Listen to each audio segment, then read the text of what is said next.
Hello everyone, this is Devesh Joshi. I welcome you all on Winsome digital learning. तो आज हम अपने क्लास 11th के ज्योग्राफी के चैप्टर नंबर 5 के बारे में बात करेंगे। फिजिकल ज्योग्राफी में हमारे चैप्टर नंबर 5 का आज हम नया टॉपिक पढ़ने वाले हैं, जिसमें हम बात करेंगे एक्सोजेनिक प्रोसेसेस के बारे में। So let's start. तो यहाँ से अब हम बात करते हैं आगे एक्सोजेनिक की। अभी तक हमने एंडोजेनिक के बारे में बात करी थी। एंडो मीन्स इंटीरियर वाला, है ना, और एक्सो मीन्स एक्सटीरियर वाला। अब देखो, अभी तक जितना हमने ज्योग्राफी में पूरा पढ़ा है सारे एंडोजेनिक थे। अब हम जो बात करने वाले हैं एक्सोजेनिक की बात करें। भाई बाहर से भी तो कोई ना कोई फोर्स लग रहा होगा। अब बाहर के एजेंट कौन कौन से हो सकते हैं जो फोर्स लगा रहे हैं? एक वाटर हो सकता है, ठीक है, रिवर्स चल रही है, ग्लेशियर्स चल रहे हैं, वो आपके पास में हो गए, है ना। उसके साथ में से आपके पास में विंड आ जाएगी, है ना, सैंड वगैरह उसके साथ में चल रही है तो वो हो जाएगा। सनलाइट है वो भी हो जाएगा। तो इस तरीके से ये जो सारे अपने पास में एजेंट्स आ रहे हैं ये क्या करेंगे? एक्सोजेनिक प्रोसेस कर रहे होंगे, एक्सोजेनिक फोर्सेस लग रहे होंगे इन एजेंट्स की वजह से। तो भाई ये जो फैक्टर्स काम कर रहे हैं, चाहे वाटर हो, चाहे एयर हो, चाहे सनलाइट हो, इनको क्या कह रहे हैं? एजेंट्स कह रहे हैं। और इनकी वजह से जो फोर्स लगेगा एक्सोजेनिक फोर्स लगेगा, और जो पूरा प्रोसेस सामने आएगा वो एक्सोजेनिक प्रोसेस हो जाएगा। चलिए, the exogenic processes derive their energy from atmosphere determined by the ultimate energy from sun and also the gradients created by the tectonic factors। ठीक है, तो क्या कहा है भाई? जो एनर्जी आती है कहां से आती है? सन से आती है। भाई सनलाइट भी तो है ना, एक रॉक के ऊपर काम कर रही होगी, जो भी लैंडफॉर्म बना हुआ है उसके ऊपर काम कर रही होगी। And also gradients created by tectonic factors. तो टेक्टोनिक फैक्टर्स के साथ में जो हमारे पास में और नई चीजें आती है, बात करेंगे अभी। A gravitational force act upon all earth materials having a sloping surface and tend to produce movement of matter in downslope direction।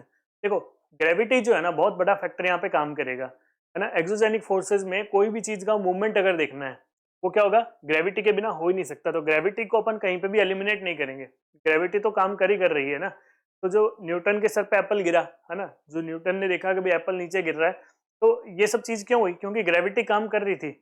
उसी तरीके से मान लो एक आपके पास में कोई लैंडफॉर्म है, माउंटेन है, माउंटेन के ऊपर से कोई चीज नीचे आएगी, वो क्यों आएगी?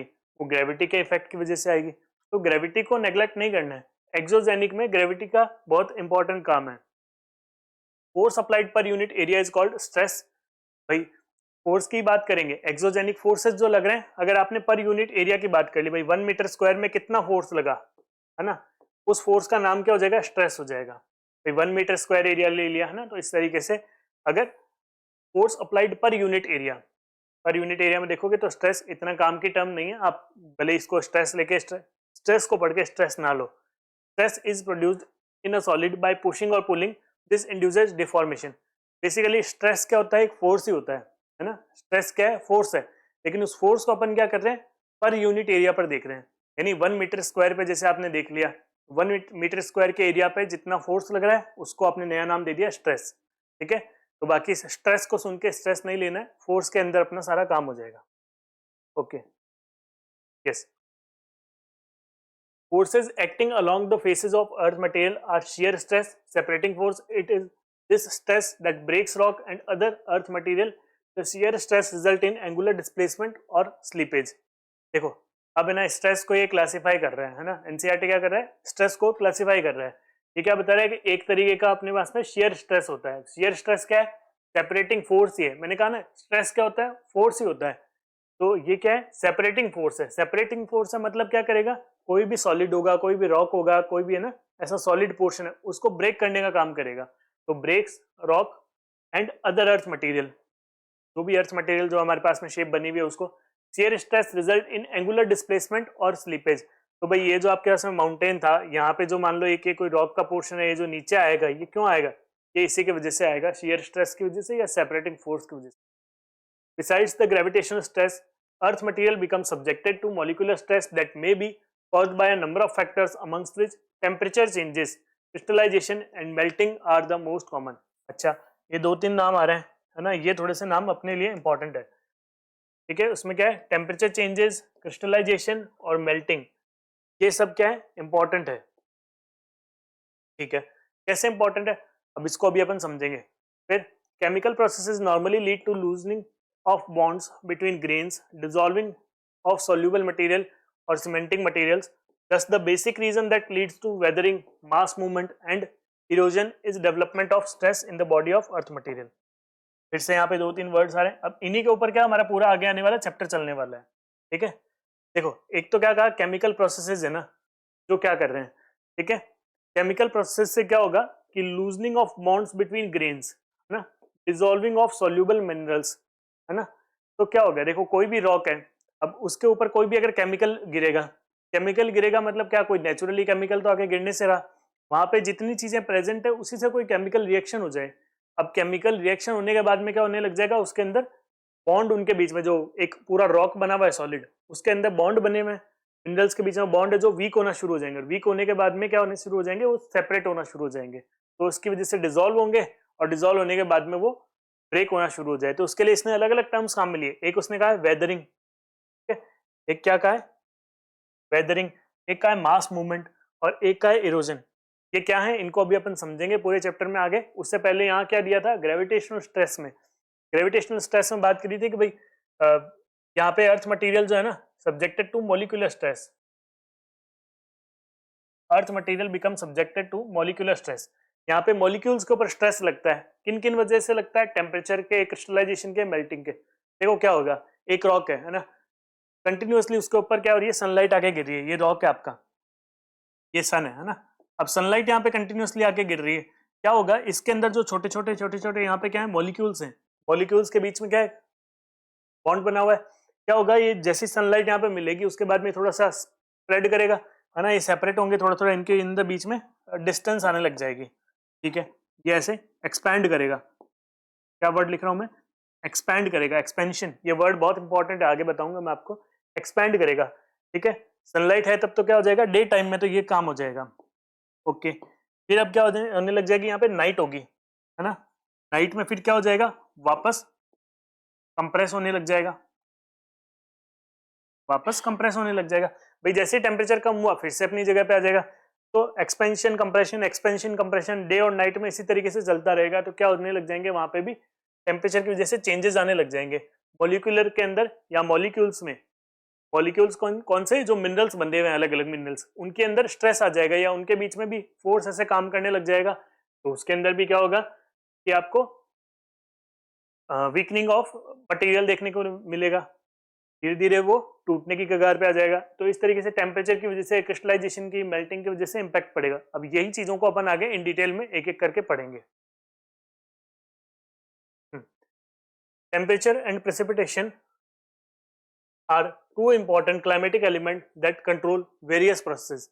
तो भाई यहाँ पे हमें दो चीजें बता दी, एक तो टेम्परेचर और प्रेसिपिटेशन, ठीक है ना। एक तो जो बारिश हो रही है तो पानी आ रहा है वो वाली चीज, है ना, और टेम्परेचर, ये दो सबसे ज्यादा इंपॉर्टेंट चीजें हैं एक्सोजेनिक के अंदर, ठीक है ना। मैं क्या बात कर रहा हूँ यहाँ पे, एक्सोजेनिक की बात कर रहा हूँ। एक्सोजेनिक में कौन कौन से इंपॉर्टेंट है, एक तो बात कर ली टेम्परेचर, है ना, और एक बात कर ली प्रेसिपिटेशन की। तो ये दो चीजें सबसे ज्यादा इंपॉर्टेंट है। All the exogenic geomorphic process are covered under a general term denudation, ठीक है। इस टर्म के ऊपर अभी अपन वापस आएंगे। डेनुडेशन क्या होता है इसको समझेंगे पूरा, ठीक है ना, ये बहुत इंपॉर्टेंट टर्म है। इसके अंदर सारा देखो क्या लिखा है यहाँ पे, इस लाइन को याद रखना, मैं अभी वापस आऊंगा इस पे। All the exogenic geomorphic process are covered under a general term denudation, ठीक है। सारी जियोमॉर्फिक प्रोसेस जो है ना, उनको एक ही चीज में अगर अपन कहें तो क्या होता है, यहाँ पे डेनुडेशन हो रहा है, ठीक है। The word denuded means to strip off और टू अनकवर, ठीक है। तो इसमें क्या क्या है, डेन्यूड का मतलब होता है स्ट्रिप ऑफ या अनकवर।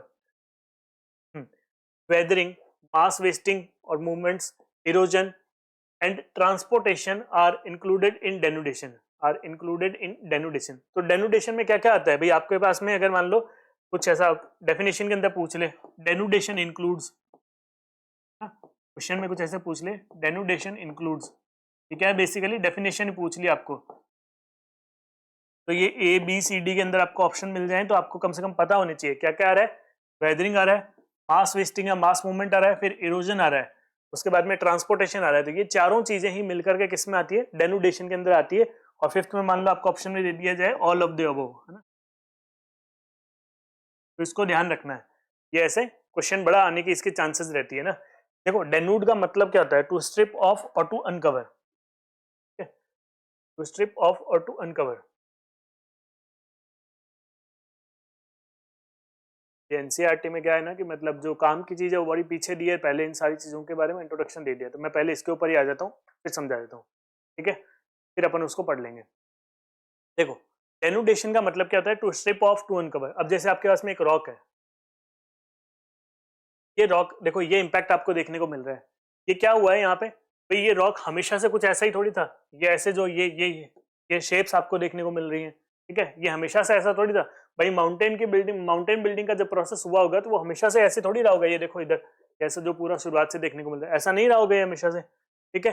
फिर ये जो आपको देखने को मिल रहा है ये वाला सेक्शन, ये पूरा ये ऐसे ही थोड़ी रहा होगा, कोई ना कोई एक्सटर्नल एजेंट की वजह से यहाँ पे हुआ है ना। तो यहाँ पे हमें देखने को मिल रहा है भाई, यहाँ पे वाटर चल रहा है, इसकी वजह से हुआ है भाई। यहाँ पे भी कुछ ना कुछ ऐसा रहा होगा भाई, वाटर या सन का इम्पैक्ट रहा होगा, या वाटर रहा होगा या सन रहा होगा, या हो सकता है दोनों ही रहे हो, है ना। तो ये जो चीज हमें देखने को मिल रही है, इसमें हमें जो चीज देखने को मिल रही है, क्या ये ऐसा हमें माउंटेन को ऐसा थोड़ी बना होगा, या ये अब इतने इतने से पूरे माउंटेन के अंदर ये इतने इतने से सेक्शन अब खड़े रह गए हैं, ठीक है। ये इतने इतने से पोर्शन रह गए, या ये एकदम इस तरीके से इसकी शेप आ गई, ये हमें ऐसे क्यों देखने को मिल रहा है इतना इतना सेक्शन। ये देखो अलग से, कि कुछ तो यहाँ पे हुआ होगा। क्या हुआ होगा भाई, ये या तो यहाँ पे सन का इम्पैक्ट है ना, या फिर यहाँ पे वाटर का इम्पैक्ट है, या फिर यहाँ पे कोई एयर का इम्पैक्ट है भाई, किसी न किसी चीज का इम्पैक्ट है, या हो सकता है इन सब का कंबाइंड इम्पैक्ट है। मिलियंस ऑफ ईयर्स तक इन सारे फैक्टर्स ने, या मैं कहूँ एजेंट्स ने, ठीक है, यहाँ पहली बात मैं क्या कह रहा हूँ, फैक्टर्स ने या एजेंट्स ने मिलियंस ऑफ ईयर्स तक काम किया होगा, तब जाके ये प्रेजेंट जो हम कंडीशन देख रहे हैं वैसे में देखने को मिल रही है, ठीक है। तो एक चीज तो हमें समझ में आ गई कि ये जो चीज अभी हो रखी है इसको आप क्या बोलोगे, डेनुडेशन। क्या बोलोगे, डेनुडेशन। क्यों बोलोगे, टू स्ट्रिप ऑफ और टू अनकवर, अनकवर, है ना भाई। इसके ऊपर की पूरा ऐसा थोड़ी रहा होगा, कभी तो इस तरीके से माउंटेन रहा होगा, ये पूरा कोई ऐसा माउंटेन रहा होगा, है ना। इसके अंदर का पोर्शन भाई, इधर इधर का ये इतना सेक्शन पूरा हट गया, ये वाला पूरा पोर्शन है जो ऐसे ये हट गया इतना, अभी हट गया तो फिर ये क्या है, इतना सा ऐसा यूं रह गया, है ना, ये बीच में रह गया। इसका ये इतना सारा पोर्शन कभी रहा होता होगा, ये बीच बीच में इतना सा रह गया, ठीक है। उसके बाद में ये पोर्शन रह गया, तो ये इतना पोर्शन जो खत्म हुआ है वो क्या हुआ है, अनकवर हो गया है, खत्म हो गया है ना, स्ट्रिप ऑफ हो गया है। ये सब चीजें किसका इंपैक्ट हमें देखने को मिल रहा है, डेनुडेशन का इंपैक्ट हमें देखने को मिल रहा है, कि यहाँ पे डेनुडेशन हो गया होगा, जिसके बाद में ये प्रेजेंट कंडीशन हमें देखने को मिल रही है, ठीक है। ये डेनुडेशन हो गया होगा, कि कभी ऐसा नहीं रहा होगा, इसके बाद में वाटर यहाँ से कंटिन्यूसली ऐसे ऐसे जाता रहा होगा, और उसने यहाँ पे क्या कर दिया, इसको डेन्यूड कर दिया है ना। यहाँ पे भी क्या इसी तरीके से ये जो पूरी शेप्स ये जो बनती हुई आ रही है, ये क्या है, ये सब डेन्यूड हो गया होगा, तभी जाके ऐसा ही रहा है, ठीक है। माउंटेन्स ऐसी शेप नहीं रही होगी। तो ये सब चीजों को हमें एक बार थोड़ा सा दिमाग में रखना है। ओके, तो अब हम यस, तो यहाँ देखिए भाई, देखिए ऊपर वाले पोर्शन को एक बार छोड़ दो, पहले इसको इस डायग्राम को समझो, सिर्फ ये जो डायग्राम है बड़ा इंपॉर्टेंट है। डेनुडेशनल प्रोसेस इसके अंदर बताया भाई, डेनुडेशनल प्रोसेस खुद अपने आप में है क्या, डेनुडेशनल एक क्या है, पूरा प्रोसेस है, उसमें कई सारी चीजें आ रही है, जो अभी हमने देखा था ना, वेदरिंग है, इरोजन है, वो सब चीजें आ रही थी। देखो कौन कौन सी चीजें, एक तो वेदरिंग आता है, एक मास मूवमेंट आता है, और एक इरोजन या ट्रांसपोर्टेशन आता है। इन तीनों प्रोसेसेस को, है ना, क्या कहते हो आप, डेनुडेशनल प्रोसेस कहते हो। अब वेदरिंग खुद में क्या है, वेदरिंग में क्या काम कर रहा होगा, ग्रेविटेशनल फोर्स काम कर रहा होगा, या कोई केमिकल एजेंट काम कर रहे होंगे भाई। ग्रेविटेशन की वजह से उसके अंदर क्रैक्स डेवलप होने शुरू हो जाएंगे, वो क्या होगा, वेदरिंग होगा। मास मूवमेंट वो पूरा एक साथ नीचे आ जाएगा, वो क्या होगा, मास मूवमेंट हो जाएगा। किसकी वजह से आएगा नीचे, ग्रेविटी की वजह से आएगा। इरोजन या ट्रांसपोर्टेशन, है ना, तो इरोजन जब वो होगा और वो आगे थोड़ा शिफ्ट होना शुरू होगा, वो किसकी वजह से होगा, वो काइनेटिक एनर्जी की वजह से होगा। वो अभी हम तीनों चारों चीजों को समझेंगे। बेसिकली हमें क्या समझना है अभी यहाँ तक में, हमें ये देखना है कि वेदरिंग, मास मूवमेंट और इरोजन या ट्रांसपोर्टेशन ये क्या है, डेनुडेशन के प्रोसेसेस है। क्या है, डेनुडेशन के प्रोसेस है। अब ये मान लो कि डेनुडेशन अपने आप में एक अम्ब्रेला है, ये क्या है, डेनुडेशन। इस डेनुडेशन एक अम्ब्रेला के एक पिलर का नाम क्या है, वेदरिंग है, दूसरे पिलर का नाम क्या है, मास मूवमेंट है, तीसरे पिलर का नाम क्या है, इरोजन या ट्रांसपोर्टेशन है। आ रही है बात समझ में, इस एक अम्ब्रेला टर्म के नीचे ये तीनों टर्म हमने कवर कर दिए हैं, इरोजन या ट्रांसपोर्टेशन, मास मूवमेंट और वेदरिंग, ठीक है। तो ये डेनुडेशन के ही पार्ट होते हैं, डेनुडेशन के ही प्रोसेसेस होते हैं, उनका अलग अलग नाम है। ओके ठीक है, तो अभी हम बात करते हैं सबसे पहले जहां हमने लास्ट इसको छोड़ा था। Yes, the flow chart gives the denudation process and their respective driving force. For each process there exists a distinct driving force और energy। ठीक है भाई, हमें पता है कि ये जो सारे जो प्रोसेसेस आ रहे हैं ये सब डेनुडेशन के अंदर अम्ब्रेला टर्म में आ रहे हैं, और इन सब के लिए अलग अलग फोर्स या एनर्जी काम कर रही है। Okay, as there are different climatic reasons owing to variations in thermal gradients created by latitudinal seasonal and land and water spread on the surface on the earth. The exogenic geomorphic process vary from region to region. अच्छा ठीक है, क्या कह रहे हैं, मुझे तो इतना सा देखो, ये पूरा जो आपका अर्थ है ना, ये क्या आपका इक्वेटर है। अब मुझे एक बात बताओ, ये जो पोलर रीजन है नॉर्थ पोल साउथ पोल के अंदर, क्या यहाँ पे जो वेदरिंग हो रहा होगा, जो रॉक का टूटने का तरीका होगा, क्या वो यहाँ पे और यहाँ पे इक्वेटोरियल रीजन में सेम होगा, है ना। मैं यहाँ पे क्या लिख रहा हूँ, ए और बी लिख देता हूँ आपकी समझ के लिए। ये ए पोर्शन में और एक ए बी पोर्शन में, क्या इन दोनों के अंदर एक ही रॉक का टूटने का तरीका एक जैसा होगा, अलग अलग होगा? अलग अलग होगा। क्यों? क्योंकि अभी हमने किन किन एजेंट्स की बात करी, हमने सन की बात करी, है ना, हमने वाटर की बात करी, हमने एयर की बात करी। अच्छा भाई, नॉर्थ पोल के अंदर तो सन तो हमें बहुत कम देखने को मिलेगा, लगभग ना के बराबर, इतना कम सन देखने को मिलेगा। लेकिन इक्वेटोरियल रीजन में तो हमें सन बहुत ज्यादा देखने को मिलेगा। यहाँ वाटर हमें नहीं दिखेगा, यहाँ हमें ज्यादातर आइस के फॉर्म में दिखेगा।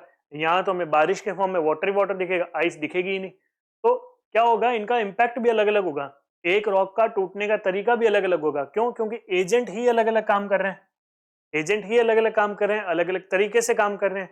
कहीं पे सन ज्यादा काम कर रहा है, कहीं पे वाटर कम काम कर रहा है ना। तो दूसरी जगह पे मान लो, है ना, दूसरी जगह पे हो सकता है सन काम कम कर रहा हो, कहीं पे वाटर ज्यादा काम कर रहा हो, ऐसा भी हो सकता है। तो हर जगह पर हमें क्या, ये एजेंट्स अलग अलग तरीके से काम करते हुए दिखाई देते हैं। इसलिए रॉक का टूटने का पैटर्न भी ना, जो एक जैसा नहीं होता है, वो अलग अलग होता है। वो क्यों होता है, उसका रीजन अभी हम समझ चुके हैं। Then the density, type and distribution of vegetation, which largely depend upon precipitation and temperature, also exert influence indirectly on exogenic geomorphic process. अब क्या होगा कि भाई कोई रॉक टूट रही है ना, अभी तक तो हमने एक्सोजेनिक के अंदर ये सन वन की बात करी।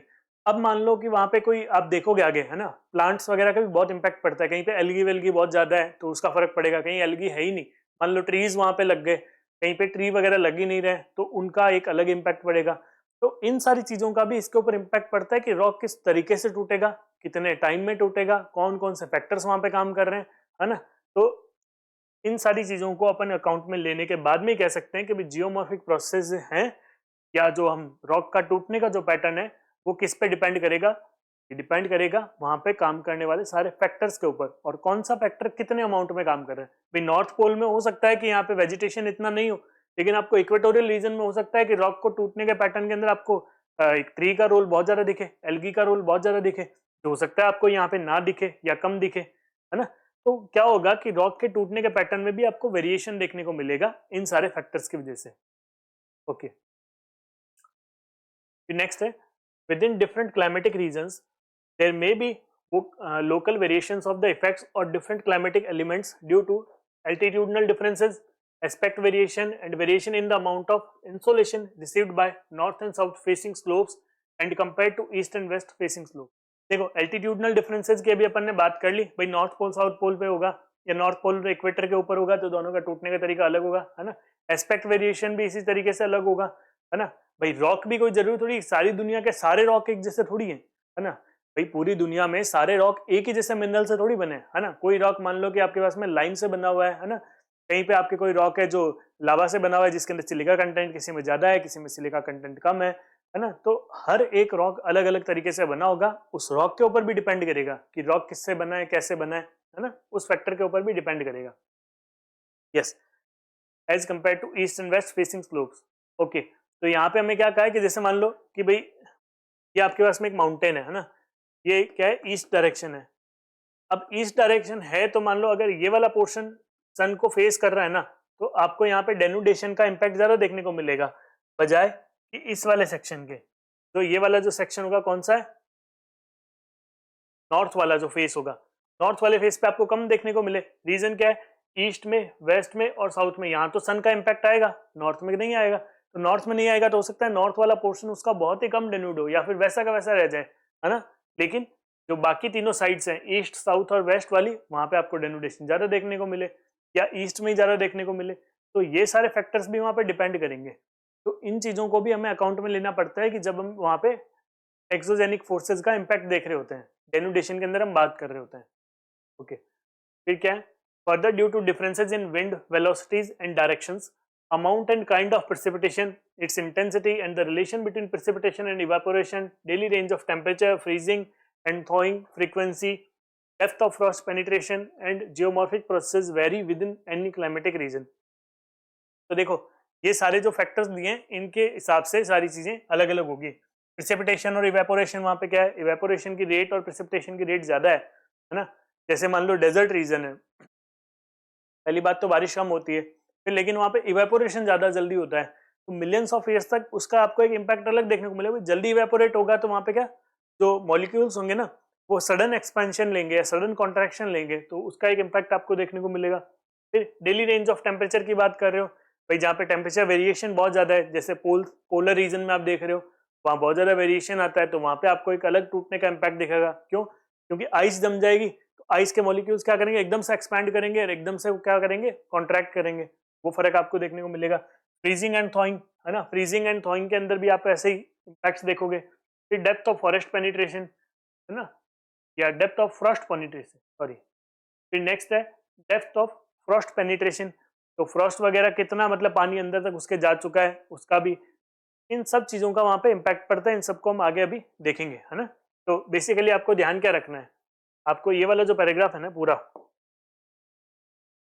ये जो पूरा पैराग्राफ है इसके अंदर ये इन सारी चीजों को ध्यान में रखना है। Precipitation, evaporation, daily range of temperature, freezing and थॉइंग, frequency, depth of Frost penetration, ये सारे फैक्टर्स जो है इंपॉर्टेंट है। ओके, तो नेक्स्ट देखते हैं। तो यहाँ क्या क्या दिया हुआ है, climatic factors being equal, the intensity of action of, क्या बात करें, intensity of action of exogenic geomorphic process depend upon type and structure of rock. इसके ऊपर डिपेंड करेगा, type and structure of rock के ऊपर भी डिपेंड करेगा। अब देखो ये बात हम पहले ही कर चुके हैं है ना, कि क्या, कि कोई भी एक रॉक का अगर डेनुडेशन हम बात कर रहे हैं है ना, कि रॉक का टूटने का जो पैटर्न होगा वो किन किन चीजों के ऊपर डिपेंड करेगा, एजेंट्स या फैक्टर्स की तो अपन ने बात कर ली। अब अपन बात क्या करने आ रहे हैं, अब अपन बात करें भाई जो रॉक है ना उसका टाइप कौन सा है, कौन से टाइप का रॉक है ना। भाई अपन ने बात की भाई लाइम टाइप, लाइम से बना हुआ है, चूना पत्थर का बना हुआ है, या फिर वो मान लो कोई ऐसा अपने पास में लावा का कोई बना हुआ रॉक है। तो कौन सी चीज का रॉक अपने पास में है और उसके अंदर कौन से मिनरल्स प्रेजेंट हैं, उनका भी एक यहाँ पे अलग इंपैक्ट आपको देखने को मिलेगा। स्ट्रक्चर ऑफ रॉक, अब स्ट्रक्चर ऑफ रॉक के अंदर मतलब जैसे फोल्ड माउंटेन से बना है, जैसे फोल्ड वाला रॉक है, या फिर मान लो कि भाई कोई रॉक है तो उसमें कौन कौन से मिनरल्स आ रहे हैं, या उसमें कैसे फॉल्ट्स वगैरह हैं, उसका ओरिएंटेशन कैसा है ना, कौन से डायरेक्शन में वो ओरिएंटेड है, तो इन सब चीजों का भी फर्क पड़ता है। यस, नेक्स्ट करिए, the structure include such aspect of rock as folds. कौन कौन से इसके अंदर आ रहे हैं, एक तो फोल्ड्स, फिर faults, orientation and inclination of bed. Inclination of bed मतलब किस तरीके से रॉक का इंक्लाइनेशन हो रखा है, कौन सी पर्टिकुलर डायरेक्शन में। प्रेजेंस और एब्सेंस ऑफ जॉइंट्स है ना, कि उसके अंदर कोई जॉइंट्स आ रहे हैं नहीं आ रहे हैं। बेडिंग प्लेन्स की बात हो जाती है। फिर हार्डनेस और सॉफ्टनेस किस तरीके से है ऑफ कॉन्स्टिट्यूएंट मिनरल्स, भाई जिन मिनरल से बना है वो ज्यादा ही हार्ड रहते हैं, ज्यादा थोड़ी सॉफ्ट रहते हैं है ना। And chemical susceptibility of mineral constituents, भाई केमिकली वो एक्टिव हैं या इतने नहीं है ना। कोई उसके ऊपर अगर मान लो वाटर है या कोई नाइट्रोजन वगैरह आ जाए तो वो क्या केमिकली ज्यादा रिएक्ट करते हैं या नहीं करते हैं है ना। द परमेबिलिटी और इम्परमिएबिलिटी, तो उनके अंदर क्या वाटर वगैरह या फिर जो इस तरीके से कोई चीजें हैं तो अंदर तक बैठ सकती है नहीं बैठ सकती है ना। मिनरल्स का कितना अच्छा वहां पे कॉन्फ़िगरेशन है, किस तरीके का कॉन्फ़िगरेशन है, वो सब चीजें इसके अंदर आ जाती है। इतना ज्यादा याद करने की जरूरत नहीं है, थोड़ा मोटा मोटा बस ध्यान में रखना था, ठीक है। Different types of rocks with difference in their structure offer varying resistances to various geomorphic processes, ठीक है। तो भाई सबका टूटने का तरीका अलग अलग होगा, तो भाई किसी की रेट ज्यादा किसी की रेट कम हमें देखने को मिलेगी। जिसकी रेट कम है तो हम कह रहे हैं कि भाई ये जल्दी नहीं टूट रहा है, इसका मतलब क्या है, ये रेजिस्टेंस ज्यादा ऑफर कर रहा है ना। और जो जल्दी टूट रहा है वो रेजिस्टेंस कम ऑफर कर रहा है। अ पर्टिकुलर रॉक में be resistant to one process and non resistant to another. तो क्या होगा, मान लो एक रॉक को एक तरीके से टूट जाए जल्दी है ना, मान लो यही रॉक सेम है जो नॉर्दर्न रीजन में आप लेके चले गए, पोलर रीजन में है ना, पोलर रीजन में लेके चले गए, तो उसमें क्या होगा, हो सकता है वो रॉक वहां जल्दी टूट जाए। लेकिन वही रॉक आप इक्वेटोरियल रीजन में देखो, सेम है ना, सेम कॉन्स्टिट्यूएंट्स हो उसके अंदर, सेम मिनरल्स वगैरह हो, लेकिन यहाँ वो जल्दी ना टूटे, उसमें और ज्यादा टाइम लग रहा हो। तो ये यहाँ पे डिफरेंस आ सकता है। And under varying climatic condition, particular rock may exhibit different degrees of resistance to geomorphic processes and hence they operate at differential rates and give rise to differences in topography, ठीक है। तो कहीं पे हो सकता है मान लो जल्दी टूट रहा है, कहीं पे थोड़ा लेट टूट रहा है। जहाँ जल्दी टूट रहा है हो सकता है वहां पे उसकी जो प्लेन उससे नया बन रहा है वो अलग टाइप का दिखे, कहीं पे और कम दिखे है ना। कहीं पे मान लो कि इतना फास्ट उसकी डेनुडेशन की रेट है कि अब वो आपके पास में प्लेटू बन चुके हैं, है ना। लेकिन कहीं पे हो सकता है कि उसकी डेनुडेशन की रेट थोड़ी स्लो है, तो अब आपके पास में क्या रेजिडुअल माउंटेन रह गए। मान लो कोई माउंटेन है ना, ये समझो कि जैसे ये आपके पास में एक माउंटेन्स है, अब इनका क्या डेनुडेशन हो रहा है, तो दो रीजन के अंदर की हम बात करें, मान लो, है ना, दो केस की हम बात कर रहे हैं। तो फर्स्ट केस में तो मान लो कहीं पे हो सकता है इसका डेनुडेशन हो रहा है, तो अभी ये क्या कुछ ऐसे ना हाई आपके प्लेटू जैसे ही ऐसे रह गए आपके, ये है ना, ये आपके प्लेटू जैसे अब आपके यूं रह गए, ओके। और कहीं पे दूसरी जगह पे आपके पास में क्या कंडीशन हो सकती है, दूसरी जगह पे ये हो सकती है कि अभी आपके पास में रेजिडुअल माउंटेन ही बचे हैं, ना? ये अभी आपके पास में क्या है, रेजिडुअल माउंटेन ही बचे हैं, रेजिडुअल माउंटेन्स बच गए अब आपके पास में। तो ये भी डिपेंड कर सकता है कि एक पर्टिकुलर रॉक क्लाइमेटिक कंडीशन 1 के अंदर, कंडीशन 1 के अंदर और कंडीशन 2 के अंदर किस तरीके से कर रहा है, क्योंकि क्लाइमेट अलग अलग है भाई। क्लाइमेट अलग है तो कहीं पे ज्यादा जल्दी मान लो डेन्यूड हो रहा है, कहीं पे थोड़ा सा धीरे हो रहा है, तो धीरे हो रहा है तो वहां पे अभी रेजिडुअल माउंटेन ही है, बाद में हो सकता है ये, है ना, और टाइम ले उसके बाद में जाके प्लेटू बने, लेकिन यहाँ डेनुडेशन की रेट थोड़ी ज्यादा थी तो यहाँ पे हो सकता है प्लेटू बन गया, तो वो भी कर सकता है, डिफरेंस यहाँ पे रह सकता है आपको, है ना, तो ये भी फर्क वहां पे आ सकता है। The effects of most of the exogenic geomorphic process are small and slow, ठीक है, ये ऐसा नहीं कि भैया बहुत जल्दी जल्दी हो जाए, तो ये हमें ध्यान रखना है कि most of the geomorphic process जो होते हैं उनका इम्पैक्ट क्या आता है, स्मॉल एंड स्लो होते हैं वो, ठीक है, उनका इम्पैक्ट हमें बहुत स्लोली देखने को मिलता है और बहुत कम देखने को मिलता है, मतलब मिलियंस ऑफ ईयर्स लग जाएंगे, है ना, मिलियंस ऑफ ईयर लग जाएंगे तब जाके आपको बड़ा इम्पैक्ट आपको देखने को मिलेगा। May be imperceptible in short span of time but will in the long run affect the rock severely due to continued fatigue। तो क्या होगा कि भाई ऐसे कंटिन्यूअसली हो सकता है वो धीरे धीरे धीरे धीरे धीरे धीरे उसके अंदर डेनुडेशन होता रहे और फिर आपको जाके बहुत लंबे टाइम में आपको लगे कि हाँ यार सच में डेनुड हो गया है। जैसे अरावलीज है, अरावलीज जो आज प्रेजेंट दिखती है ना राजस्थान और के गुजरात के सेक्शन में, जो आपको अरावलीज दिखती है वो क्या है, प्रेजेंटली जैसी हमें दिख रही है वो हमेशा से वैसी नहीं थी, लेकिन मिलियंस ऑफ ईयर्स का उसके अंदर क्या कंटिन्यूस प्रोसेस चल रहा है, तो उसकी वजह से उनका डेनुडेशन कंटिन्यूसली होते होते आज वो इस प्रेजेंट कंडीशन में हमें देखने को मिल रही है ना, तो रेजिडुअल माउंटेन्स आज वो रह गए हैं।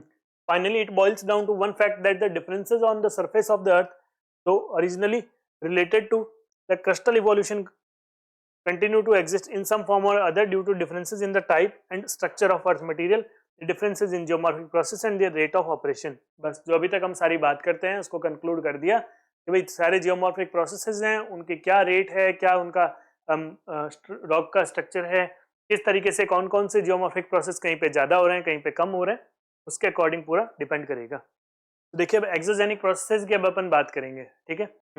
ये जो प्रोसेस की अपन बात कर रहे थे, वेदरिंग की, मास मूवमेंट की और इरोजन या ट्रांसपोर्टेशन की, इन प्रोसेस को अब अपन क्या करेंगे, वन बाय वन सारा पढ़ेंगे और इनको समझेंगे, ठीक है। आई होप कि सारी चीजें आपको क्लियर होगी। इसका नेक्स्ट टॉपिक हम नेक्स्ट वीडियो के अंदर कवर करेंगे। Thank you so much for learning with Winsome digital learning.